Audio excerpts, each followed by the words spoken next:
안녕하세요. 사람은 적당히라는 게 없다는 걸 이번에 제가 겪게 된 일을 통해 뼈저리게 느끼게 되었네요. 20년 전 남편을 만나 결혼을 하게 되었고 지금까지 쉬지 않고 달려왔어요. 둘이 맞벌이 하면서 살아가면 삶이 좀 더 좋아질 수 있을 거라 생각했지만 결혼하고 10년 동안 저희 부부의 삶이 변한 거라곤 세상에 태어난 이쁜 딸 하나가 전부였습니다.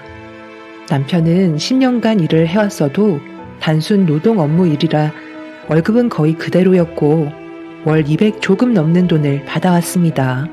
그래도 큰 병치레 안 하고 꾸준하게 다녀준 것만도 고마웠었죠.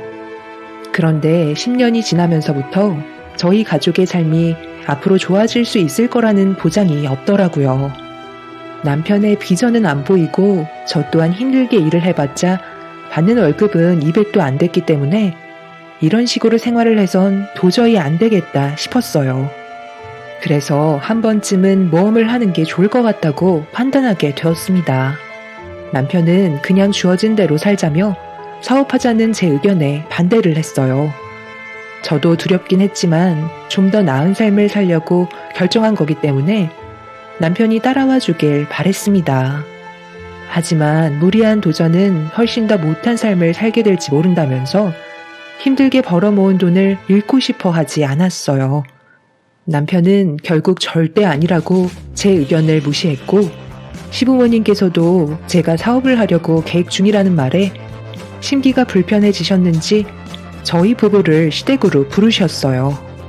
남편은 사업을 해본 적도 없고 남들처럼 잘 될 수 있을 것 같다는 보장도 없기 때문에 무조건 실패하게 될 거라며 부정적인 반응을 시부모님께 계속해서 표현했습니다. 그러자 시부모님께서도 확고하게 반대를 하셨었죠. 내 아들 말처럼 사업을 하다가 망하게 되면 그에 따른 빚도 많아지고 지금보다 더 힘든 삶을 살아갈 텐데 뭐하러 위험한 도전을 하겠다는 거야? 사업은 아무나 하니? 네가 아무리 시간을 가지고 계획을 했다 한들 남들은 너처럼 똑같은 생각을 안 해봤겠어? 너 머릿속에 있던 사업들은 남들이 벌써 시작을 했을 테고 자금도 충분치 않아서 대출도 많이 해야 되는데 10년간 힘들게 벌어모은 돈을 한순간에 날리고 싶은 거니? 너희들의 인생을 갈아 넣은 10년인 거야. 망하게 되면 10년의 시간을 허공에 날려버리는 거와 똑같은 거라고. 그것뿐이야. 우리가 매달 받는 생활비도 줄어들거나 아예 없어질 수도 있는 거잖아. 괜히 쓸데없는 생각하지 말고 형편에 맞게 살아라. 남들은 사업 안 하고 싶어서 손가락 빨며 구경만 하고 있겠니? 어머님, 사업에 대해 너무 부정적으로만 생각하지 마세요. 대박은 아니더라도 분명 먹고 살 정도의 돈은 충분히 벌 수 있을 거라고요. 사업이라는 게 하루 이틀만 보고 알 수 있는 건 아니잖아요.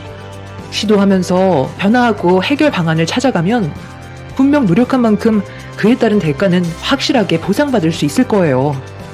저희가 결혼하고 10년 동안 얼마 모았다는 게 중요한 게 아니라 앞으로의 삶에 더 이상의 변화는 없는 것 같아서 한 살이라도 젊은 나이에 시작하려는 거예요. 그러니까 지켜봐 주시면 안 될까요? 제발 쓸데없는 생각 좀 하지 마. 당신의 선택이 좋은 결과를 가져올 수도 있겠지. 하지만 실패할 확률이 더 크다는 거 몰라? 제발 그냥 조용히 좀 살자. 당신이 이럴 때마다 내 가슴이 철렁 내려앉는다고. 나는 지금 삶에 만족하니까 앞으로 2번 다시 사업하자는 말은 절대 입 밖으로 꺼내지 않았으면 좋겠어. 사업이 무슨 애들 소꿉장난이야? 이제 그만해. 당신이 집안의 가장 아니야? 내가 왜 이런 걱정을 해야 되는 건데? 10년 동안 힘들게 일해왔는데도 월급은 꼴랑 200 겨우 넘어가면서 그 돈 가지고 앞으로 입에 풀칠할 수 있을 것 같아? 당신이랑 내가 아무리 발버둥 쳐봤자 앞날의 인생은 절대 변하지 않는다고. 우리만 살면 크게 신경도 안 쓰이지. 그런데 현진이는 어떻게 할 건데? 걔 인생도 우리의 뒤를 밟길 바라는 거야? 현진이의 미래는 우리가 책임져 줘야 하는 거라고. 다른 집안들은 자식들을 위해서 그리고 좀 더 여유 있는 삶을 살아가기 위해서 투잡에 쓰리잡까지 뛴다는데 당신은 퇴근하면 발 닦고 하루 온종일 TV나 보고 있잖아? 새벽 늦게까지 TV 볼 시간에 밖에서 대리운전이라도 뛰었으면 우리의 삶은 훨씬 더 많이 바뀌어 있었을 거라고. 나는 퇴근하고 당신이랑 현진이 밥 챙겨주고 나서 힘들게 손법 하는데 당신은 고생하고 있는 나는 안 보여? 나 고생시키려고 결혼하자는 거였어? 앞으로 손에 물도 안 묻히게 하고 고생시키지 않겠다고 했으면서 내 손을 보라고. 결혼하고 나서 10년 동안 밤새 부업하느라 만신창이가 됐어. 나도 여자야. 사치는 아니더라도 남들처럼 네일도 받고 싶고 미용실에서 관리도 받고 싶어. 당신은 그런 곳에 돈 안 쓰고 한 푼이라도 아끼려는 나는 알아주지도 않으면서 친구들이랑 술 퍼먹고 기분이라면 몇십만 원씩 술값 긁어올 때도 있잖아. 내가 왜 이렇게 살아야 하는지 모르겠다. 그리고 어머님 아버님 생활비 드리는 거 우리 형편 뻔히 알면서 매달 제 시간에 달라고 재촉하시는데요. 그것도 이제 지친다고요. 버는 돈보다 주에서 나가는 돈이 훨씬 많으니까 사업이라도 하고 싶은 건데 다들 무슨 자격으로 사업하겠다는 저를 반대하시려는지 정말 이해할 수가 없네요. 도와주지 않으실 거면 그냥 저 혼자 할게요. 나중에 제가 잘 되면 절대 후회하지 마세요.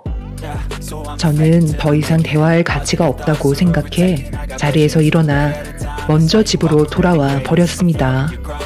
남편도 급하게 제 뒤를 따라왔지만 시부모님께선 저보고 버릇없다며 화를 내셨어요.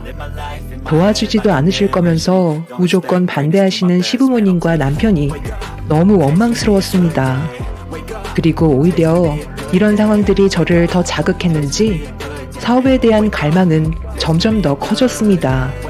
결국 이 일로 저희는 부부싸움까지 번지게 되었고 제가 고집을 꺾지 않자 끝까지 반대를 하던 남편은 결국 저에게 두 손 두 발을 들었고 제가 계획하고 준비했던 사업을 겨우 시작할 수 있게 되었습니다.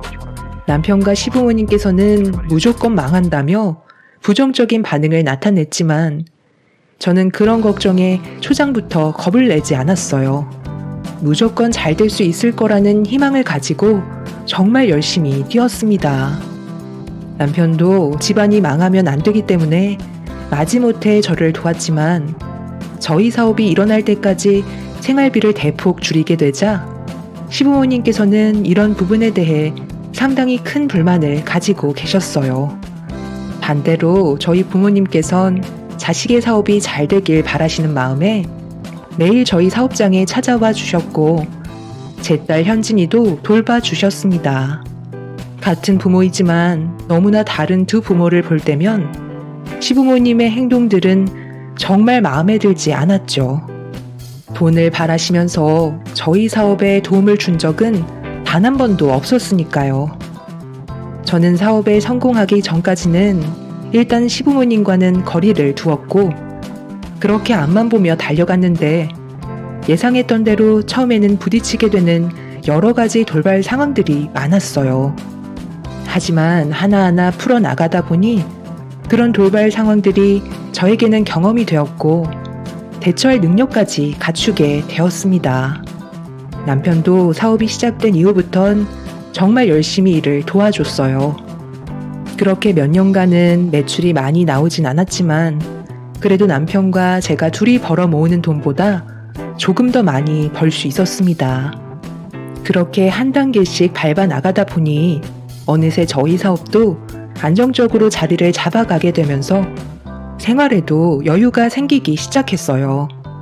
처음엔 남편과 시부모님께서 제가 계획한 사업에 대해 부정적으로 생각했지만 실패하지 않고 꾸준히 성장하는 모습을 보여주니 더 이상 불만의 목소리는 나오지 않았습니다. 하지만 또 다른 문제가 저를 많이 힘들게 했어요. 돈이 벌리는 만큼 시부모님과 남편이 바라는 것도 많아졌고 돈의 씀씀이도 더욱더 커지게 되었죠. 우리 이제야 겨우 자리 잡았어. 5년 동안 힘들게 일궈온 사업이고 앞으로 어떻게 될지 아무도 모르는데 당신이 부리는 사치의 비중이 너무 크다고 생각되지 않아?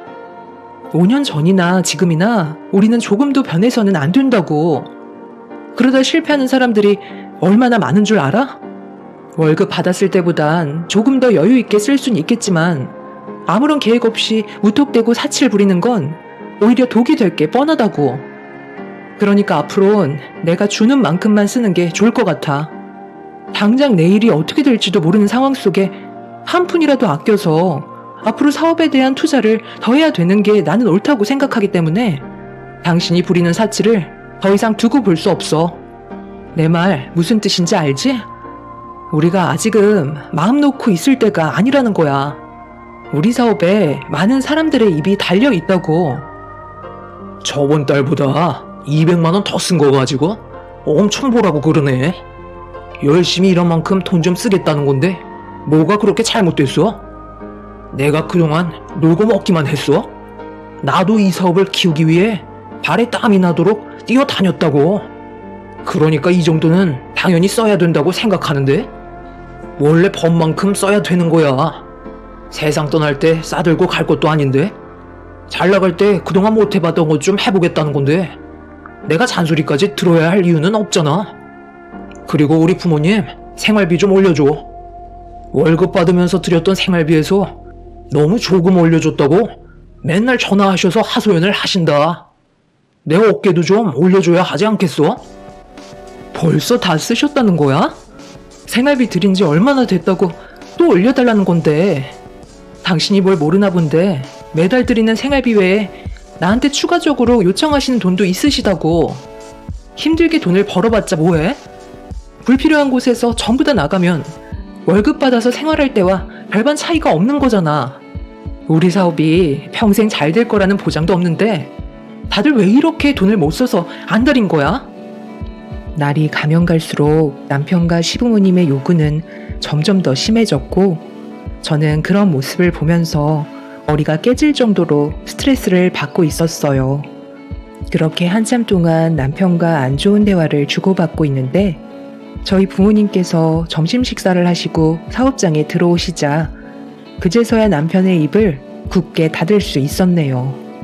한숨을 쉬면서 다시 일을 하러 나간 남편은 저녁에 친구들과 만나고 집에 들어가겠다는 말 한마디 툭 뱉고 안 좋은 분위기로 사업장을 나서게 되었어요. 부모님께서 무슨 일 있었냐며 물어보셨지만 별일 아니라면서 대충 둘러댔고 어떻게 하면 이 문제를 해결할 수 있을지 많은 고민에 빠지게 되었죠. 그렇게 한참 동안 고민한 끝에 더는 이렇게 살면 안 될 것 같아 시부모님을 저희 사업장 사무실로 모시게 되었습니다. 바빠 죽겠는데 왜 오라는 거야? 그냥 전화통화로 하면 되는 거지. 꼭 이렇게 사무실로 불러야 되겠니? 무슨 말이 하고 싶은 건데? 왜 불렀겠어? 우리가 지금 생활비 올려달라고 해서 그게 불만이니까 우리를 부른 거잖아. 주기 싫다는 말이겠지? 아버님, 무슨 말을 그렇게 하세요? 제가 그동안 아버님, 어머님께 못했던 적 없었잖아요. 이번에도 생활비를 올려달라고 하셔서 고민을 하고 있던 중이었고 좋은 방법이 있어서 직접 사업장으로 오셔달라고 부탁드린 거예요. 일단 이것부터 읽어보세요. 이게 뭐야? 근로계약서? 지금 나보고 여기에서 일을 하라는 거야? 너 생활비 올려달라고 했다고? 이러는 거니? 지금 드리는 생활비도 저는 많다고 생각했지만 부족하다고 하시니까 추가적인 생활비를 원하시면 아버님 어머님께서도 저희 사업에 어느 정도는 도와주셔야죠. 무작정 생활비를 올려달라고 하시는 건 너무 억지인 것 같아 말씀드리는 거예요. 네가 이제 좀 돈 번다고 우리를 무시하는 거지? 내가 정신 나갔다고 여기에서 저 직원들 옆에 껴서 일을 할 것 같아? 그럼 생활비는 올려드릴 수 없죠. 지금도 저희 부모님께서는 사업장에서 열심히 일을 하고 계시는데요. 아무런 조건 없이 자식이 잘 됐으면 하는 마음에 묵묵히 일을 하고 계시는데 아버님 어머님께서는 아무것도 하지 않으시고 맨날 놀러 다니시면서 생활비 받아가시잖아요. 저는 이런 것도 부당하다고 생각해요. 저희 부모님이야 워낙 고생을 하시니까 그만큼 챙겨드리지만 솔직히 아버님 어머님은 아무 도움도 안 되시잖아요. 그러면서 생활비 다 쓰셨다고 돈을 더 달라는 전화만 하시는데 제가 기분이 좋겠어요? 생활비 드리려고 돈 버는 게 아니라 저희 부부가 앞으로 현진이 키우면서 잘 먹고 잘 살려고 열심히 돈 버는 거예요. 제가 말씀드린 점에 대해 문제가 있으시다면 그냥 돌아가시면 될 것 같아요.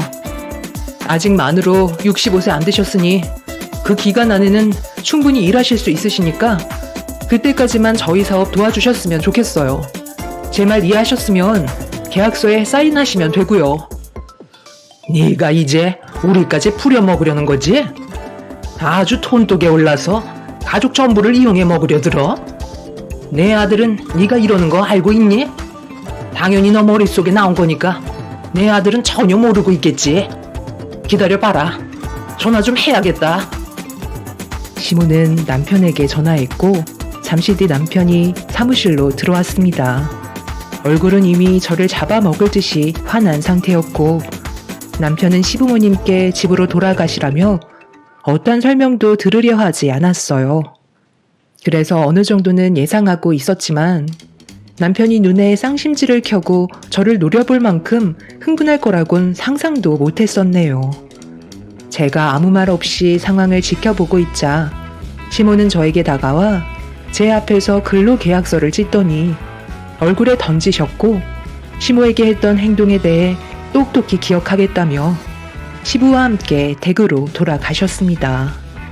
남편은 시부모님께서 나가시자마자 저에게 가까이 오더니 삿대질을 하며 화를 내기 시작했어요. 당신 제정신이야? 어떻게 우리 부모님한테 근로계약서를 들이밀 수 있는 거지? 우리 부모님까지 꼭 일을 하게 만들어야 되겠어? 생활비를 올려달라고 하시잖아. 그래서 추가적으로 올려드리는 건 나도 부담이 돼서 요구하시는 만큼 사업장에 나오셔서 일을 하시라고 말씀드린 건데 그게 뭐 잘못되기라도 했다는 거야? 당신 월급 받을 때를 생각해봐. 그때도 당신이 받았던 200의 월급의 절반이 생활비로 나가고 있었어. 그런데 지금은 그거의 2배를 드리고 있잖아? 둘이서 한 달 생활하시는데 월 200이면 상당히 많은 거 아니야? 그런데 그 많은 돈을 지금 한 달도 안 돼서 전부 다 쓰셔놓고 당연하다는 듯이 돈을 더 달라고 요구하시면 내가 아무 말도 하지 않고 드려야 한다는 거야? 지금 이 사업은 당신 혼자 하는 게 아니고 많은 사람들이 함께 운영하는 사업이야. 그렇기 때문에 돈 쓰는 것도 항상 신중해야 되는 건데 놀고 먹는 거에 쓰는 돈을 흥청망청 쓰면 내가 그걸 보고만 있어야 하는 건 아니잖아? 나도 더 이상은 못 참겠어. 아직 충분히 일을 하실 수 있는 연세시니까 앞으로 생활비 타서 쓰시려면 사업장에 나오셔서 몇 시간만이라도 도와주시라고 전해드려. 그리고 지금 드리는 생활비의 절반으로 다시 줄일 거야. 그걸 왜 당신이 판단하는 건데? 나도 여기 공동 사장이야. 내 지분이 없는 것도 아니잖아? 내가 이러려고 당신 밑에서 힘들게 일을 하고 있는 줄 알아? 벌만큼 벌었으면 우리도 이제 돈에 구속받지 않고 살면 되는 건데 뭐가 그렇게 힘든 거냐고. 우리 부모님한테 드리는 생활비 줄이기만 해봐. 그땐 나도 그냥 넘어가지 않을 거야. 그리고 2번 다시 우리 부모님한테 근로계약서 내밀지 마. 알겠어? 장인 장모님께서는 그냥 자의적으로 도와주시는 거지. 우리 부모님은 그런 게 싫다고 하시잖아. 남편은 제 말뜻을 이해하지 못했고 자기 앞에서 시부모님 무시한다며 사무실이 떠나갈 정도로 목소리를 높였습니다. 그날 이후 남편과 저는 점점 더 갈등의 골이 깊어지면서 안 좋은 관계로 흘러가기 시작했고 저희 부부는 다투게 되는 일도 점점 더 많아졌습니다. 그렇게 버티고 버티면서 5년을 힘겹게 이끌어왔고 저희 사업은 완전히 자리를 잡을 수 있게 되었죠. 남편과 저는 어느새 부부 관계가 아닌 비즈니스 관계처럼 되어버렸고 일적인 대화 외에는 아무 말도 주고받지 않았습니다. 남편과 함께한 20년의 세월 동안 저는 가족을 위해 정말 열심히 살아왔었는데 남편과 시부모님은 그런 저에게 항상 불만만 많았어요. 저도 이런 생활들이 이젠 점점 지치게 되었고 앞으로 어떻게 살아가야 할지 또 다른 고민을 하게 되었죠. 그런데 어느 날 저희 회사와 꾸준하게 거래를 해오던 다른 회사의 대표님께서 갑자기 전화를 주셔서 받게 되었는데 대표님의 말에 저는 너무 충격을 받아 아무 말도 할 수가 없었어요. 저는 절대 그럴 일이 없다며 부인했지만 대표님은 더 이상 저희 회사와 거래를 하지 않겠다면서 법적인 절차를 밟을 거라는 말을 끝으로 전화를 끊어 버리셨습니다. 그리고 잠시 뒤 다른 회사의 대표님께서 문자로 몇 장의 사진을 보내주신 순간 저는 경악을 하며 입을 다물지 못하고 있었네요. 남편이 대표님의 아내분과 함께 있는 모습이 여러 차례 포착이 되었습니다.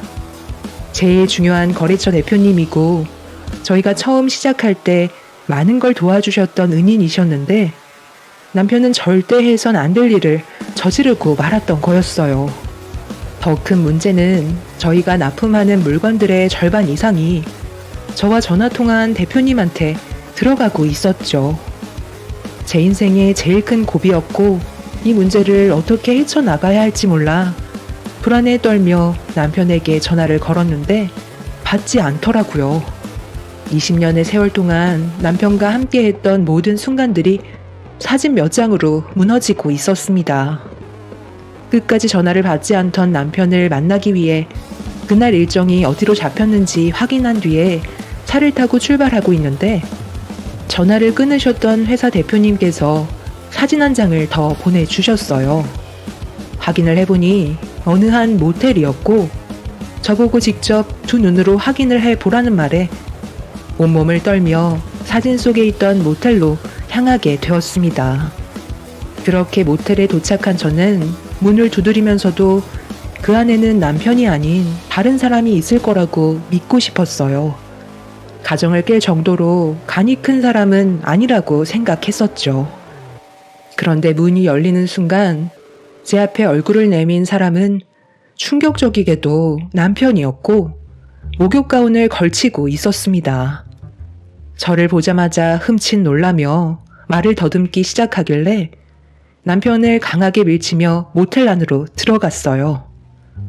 그러자 침대 위에 비명을 지르면서 몸을 숨긴 저희 회사와 거래를 하던 대표님의 아내가 이불을 덮고 있었습니다. 저는 참을 수 없는 분노를 표출하게 되었고 인정사정 볼 것 없이 그 여자의 머리채를 잡아 마구잡이로 흔들어 버리게 되었네요. 제가 정신 나간 여자처럼 난리를 치자 남편은 제 팔을 잡더니 강하게 밀쳤고 남편의 힘을 버티지 못한 저는 바닥에 털썩 주저앉고 말았습니다. 넘어진 저를 내려보던 남편은 침대에 눈물을 흘리고 있던 대표님의 아내의 헝클어진 머리를 정리해주면서 저를 노려보더니 이왕 이렇게 된 거 저와의 관계를 정리하고 다시 새롭게 시작하고 싶다는 말을 꺼냈습니다. 어떻게 당신이 나한테 이럴 수 있는 거야? 내가 그동안 뭘 잘못했길래 힘들게 싸운 가정을 한순간에 무너뜨릴 수 있어? 뭐긴? 당신은 재활용도 안 되는 폐기물이지. 돈 좀 벌었다고 그동안 나와 우리 부모님을 무시했잖아? 그리고 당신은 나를 남편으로 생각하지도 않잖아. 그냥 회사에서 일을 해주는 사람으로밖에 생각하지 않는데 내가 왜 당신 옆에 붙어 있어야 하지? 나는 매일 아침 눈 뜨면 당신 얼굴 보는 게 제일 역겹고 이런 식의 삶을 더 이상 살고 싶지 않아. 이런 내 마음의 상처를 위로해준 사람은 지금 내 옆에 있는 경혜 씨밖에 없어. 내가 살아야 할 이유를 경혜 씨가 알려줬고 그래서 우리는 앞으로 함께 하기로 했으니까 당신은 그 잘난 사업이나 하면서 잘 먹고 잘 살면 되겠네. 어차피 걸린 거 위자료는 주겠지만 사업은 나한테도 지분이 있으니 내가 그동안 쏟았던 시간만큼 가져가도록 할게. 최대한 빠른 시일 내에 이혼해줬으면 좋겠어. 어떻게 이런 말도 안 되는 일을 할 수가 있는 거지? 당신이 이러고도 사람이야? 우리 딸 현진이가 받을 상처는 생각 안 해? 현진이도 이제 어린 나이 아니잖아. 당신이랑 나와의 관계가 안 좋다는 것도 이미 알고 있을 테고 이혼한다고 해서 그게 충격받을 나이는 이미 지났다고 생각되는데 어차피 우리는 더 이상 희망이 없잖아. 당신도 그걸 느끼고 있지 않았어? 나는 항상 당신이랑 좋은 관계를 유지하려고 노력했고 내가 부족한 게 있는 것 같으면 당신한테 맞춰주려고 정말 많이 신경 썼는데 그런 나를 조금도 이해해주지 않았다는 거네. 언제부터인가 곁을 주지 않더니 결국 이런 이유 때문에 나를 멀리했던 거야? 당신이 생각한 그대로야. 어차피 이제 와서 숨겨봤자 뭐하겠어? 볼일 끝났으면 이제 나가줄래? 우리는 해야 될 거 마저 끝내야 되거든. 남편의 마지막 말에 저는 자리에서 일어나 남편의 양뺨에 손을 올려붙였고 더러운 몸으로 절대 집에 들어오지 말라며 난리를 친 뒤 모텔에서 빠져나왔습니다. 제가 문을 나서자마자 남편은 모텔 문을 걸어 잠갔고 그 소리를 들었을 때 하늘이 무너지는 것처럼 제 마음은 밑바닥으로 내려앉고 말았네요. 그날 회사로 돌아갈 수 없었던 저는 집으로 돌아가 남편의 물건을 하나도 빠짐없이 전부 다 내다 버렸고 이런 모습 딸에게 보여주고 싶지 않아 그날은 친정으로 보내게 되었어요. 그렇게 한참 동안 집안에 있던 남편의 물건을 하나도 빠짐없이 내다 버리는 사이 남편이 볼 일이 끝났는지 집으로 왔더라고요. 가만히 생각해보니까 회사의 지분은 내가 더 많지 않아? 솔직히 당신이 뭘 했는데 두 발로 뛰는 건 내가 거의 다 하지 않았어? 그래서 무슨 말이 하고 싶은 건데? 내가 힘들게 일건 회사를 가져가겠다는 거야?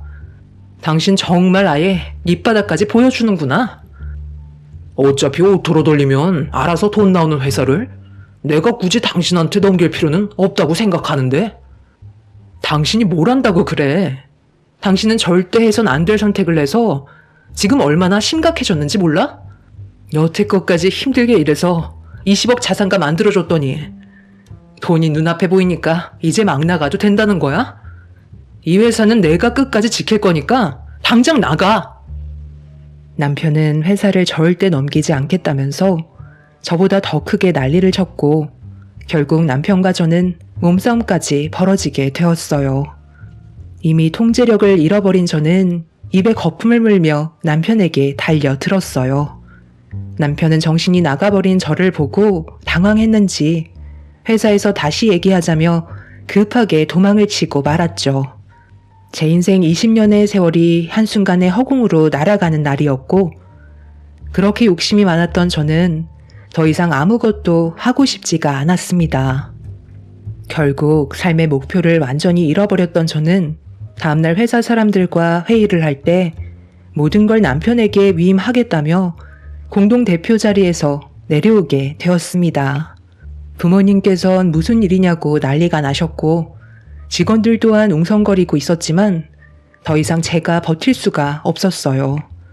더는 아무 말도 하고 싶지 않았고 쉼없이 달려왔던 저는 모든 걸 내려놓고 싶을 뿐이었네요.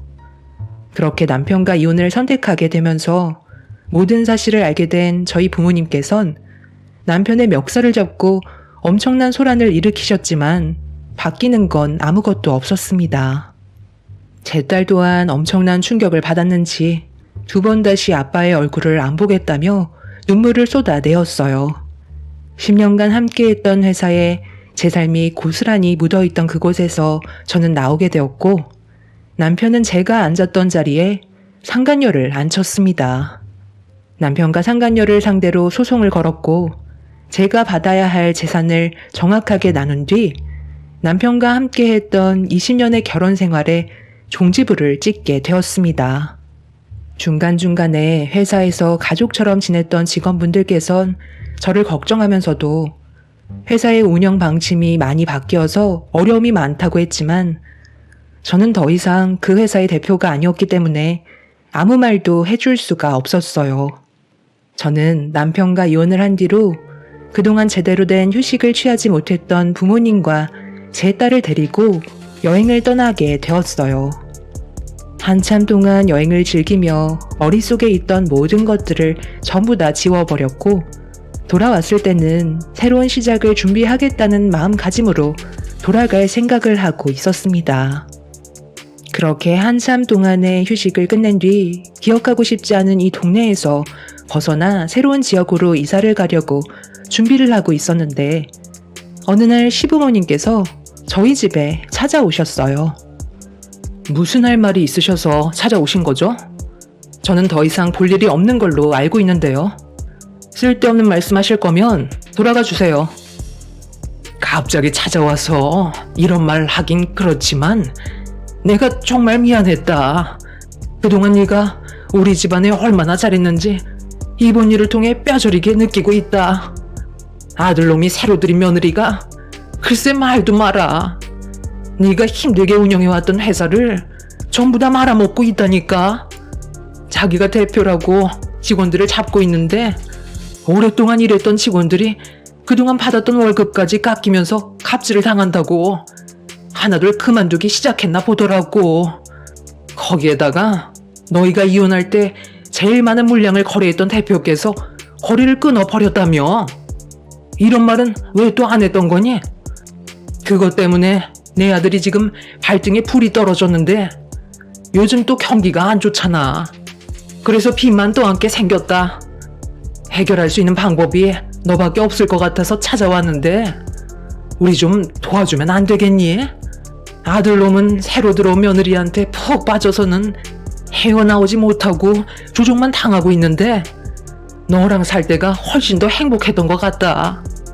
이러다 네가 10년간 운영해왔던 사업은 결국 무너지게 되는 거라고. 너도 그러고 싶진 않잖아. 그 회사 제가 안고 가려 했는데 끝까지 가져가겠다고 고집부려서 넘겨준 거고요. 저는 더 이상 그 회사에 미련 없어요. 그리고 그 사람이랑 이혼했는데 제가 당연히 도와드릴 이유는 없는 거죠. 있을 때 잘하라는 말이 괜히 있겠어요? 저는 다른 사업을 구상 중이라서 이런 쓸데없는 시간 뺏기고 싶지 않네요. 마지막으로 한 말씀 드리겠는데요. 그이는 저 아니면 절대 성공할 수 있는 인물이 아니에요. 저를 차버린 대가가 얼마나 큰지 이번에 제대로 한번 느껴보세요. 시부모님께서는 손이 발이 되도록 빌며 저에게 받고 있던 생활비의 절반도 아닌 상간녀가 입김을 불어넣어 땡전 한 푼 못 받고 있다며 이러다 집안 무너지게 생겼다고 한 번만 살려달라며 애원을 하셨어요. 하지만 제가 더 이상 그 집안의 며느리도 아니기 때문에 더는 아무 말도 듣고 싶지 않았습니다. 그렇게 저는 가족들을 데리고 다른 지역으로 이사를 했는데 들리는 소식으론 10년간 운영해왔던 회사를 본인이 훨씬 더 잘 키울 수 있겠다고 호언장담했던 남편이 자신의 영업력을 믿고 저 없이 뛰어들었지만 상간녀와 둘이 불륜 관계라는 걸 저와 통화했었던 대표가 다른 거래처 대표들에게도 소문을 흘리면서 이 바닥에서 운영에 어려움을 겪게 되었고 10년간 힘들게 이끌어왔던 자판기 사업은 결국 일시 중지 상태라는 말을 듣게 되었네요.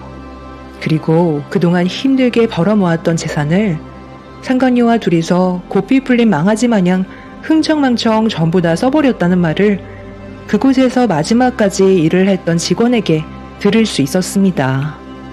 그동안 제가 그 사람과 살면서 통제를 했기 때문에 그나마 이 정도로 살 수 있었던 거였는데 결국 자신의 주머니가 빈털터리가 되면 그 상간녀는 그 사람의 곁을 떠나게 될 거라는 걸 전혀 모르고 있는 것 같네요.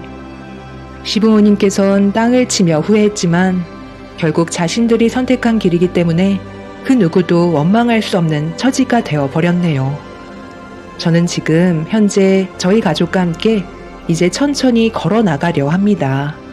급할 거 없고 앞으로 충분한 시간을 두고 계획해서 좀 더 행복한 삶을 살고 싶을 뿐이네요. 앞으로 저희 가족이 꽃길만 걸었으면 좋겠습니다. 제 사연 들어주신 분들 정말 감사합니다.